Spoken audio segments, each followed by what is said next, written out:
today. It's good. Alright, Shalom, I'm giving all praise unto Yahweh Shai Bashim Korash.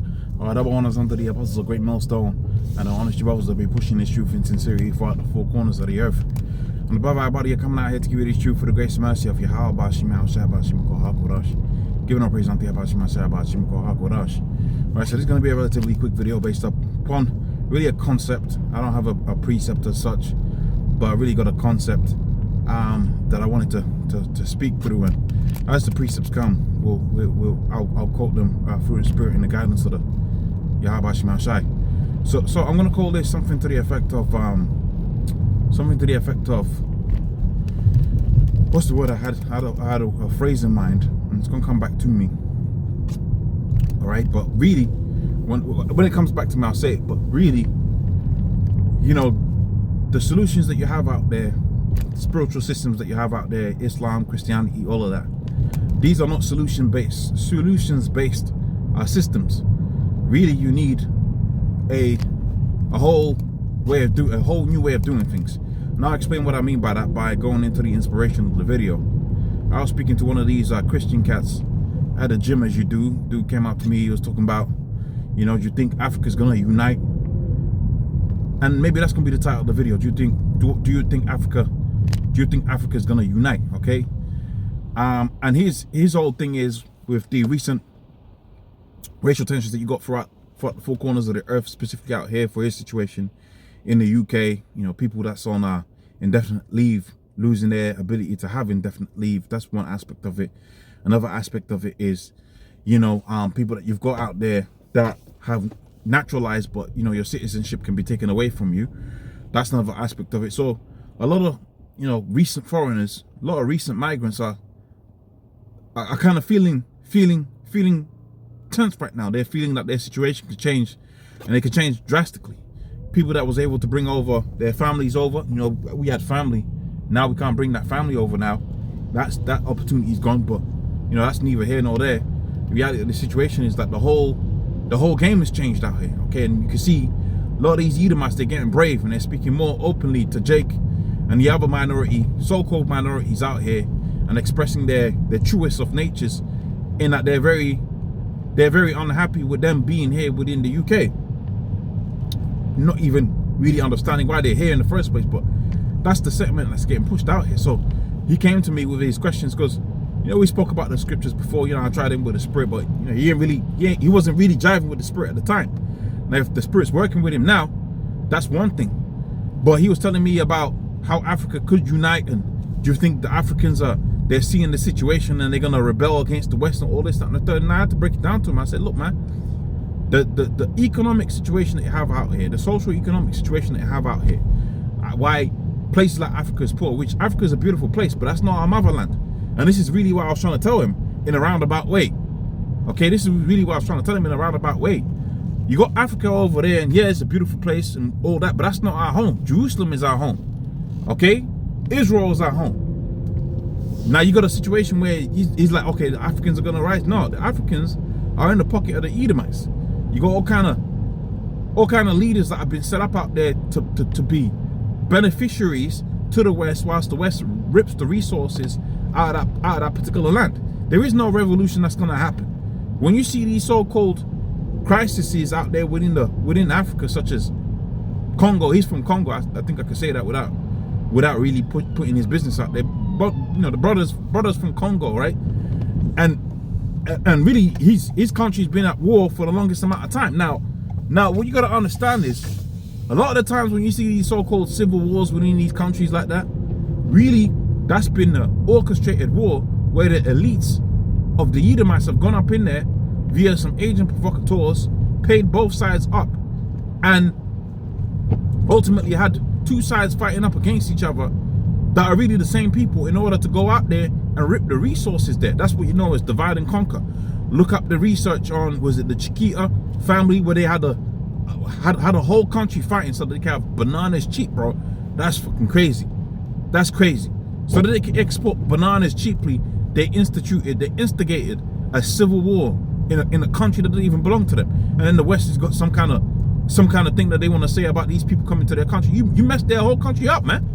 You messed their whole country up.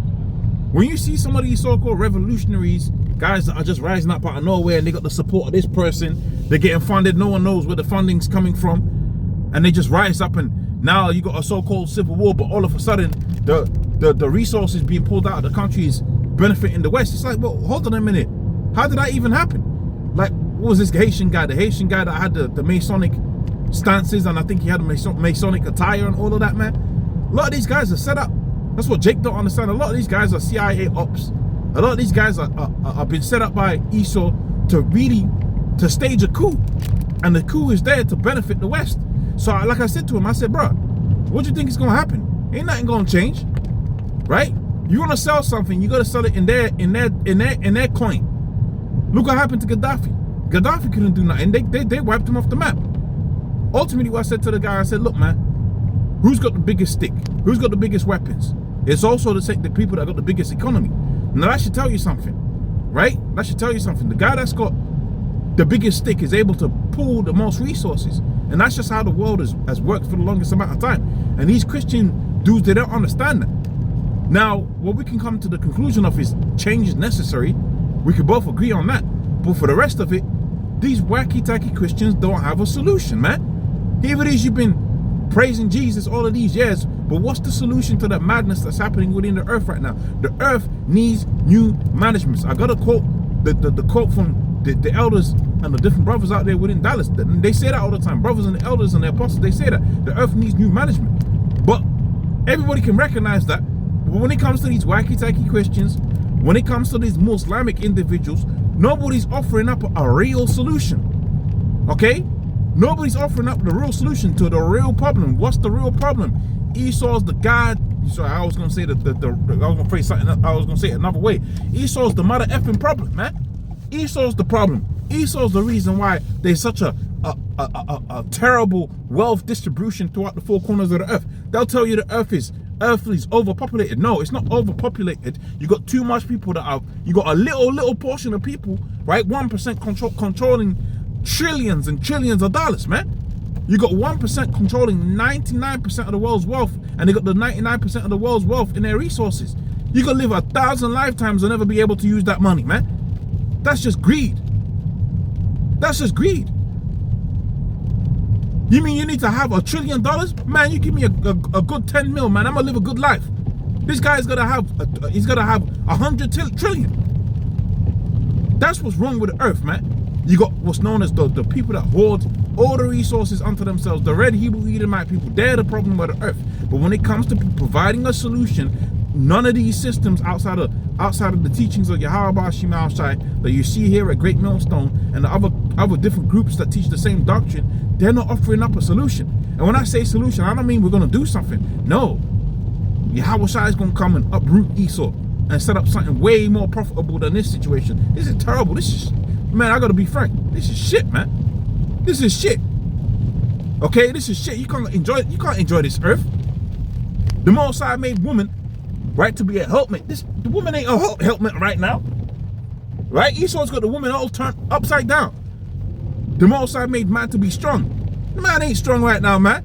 Dudes are on the internet complaining about the feminism. Right? Not only I can't even fix a toilet seat. Okay? Can't even fix a toilet seat. Can't bench 100 pounds. Can't run up a mountain. All you do is play COD and complain. It's like, brother, you ain't even a man yet. But this is what the world is. This is what the weird world Esau's created. You can't enjoy the earth. You can't go to the park. You gotta work all of these goddamn God-forsaken hours, Salakia.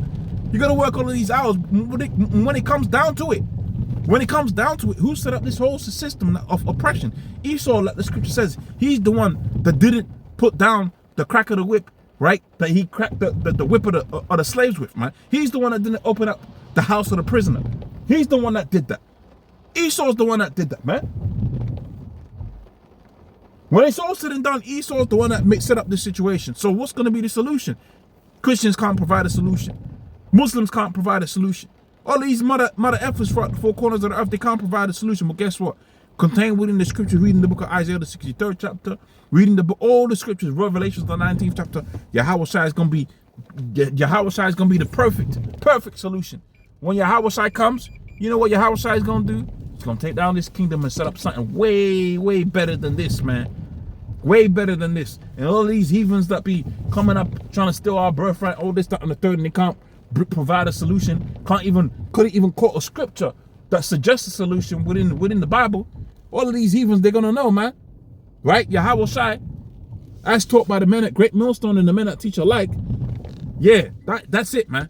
That's the in thing. That's the right thing. Okay? Because that's gonna be a whole new way of living within the earth that these people have not been accustomed to. But when it's set up, and after that 1,000 years of hardcore slavery is been done, well, guess what? It's gonna actually be peace upon the earth. That's why the scripture says they ain't gonna learn of war anymore. They ain't gonna learn of war anymore. They're gonna be learning of what? Horticulture. In any event, without myself, praise unto Yahweh Shai, but she quite hardcore. Double on something the apostles of Great Millstone. Bunch of brothers that be pushing this truth in sincerity. I'll see you on the next one. Shalom.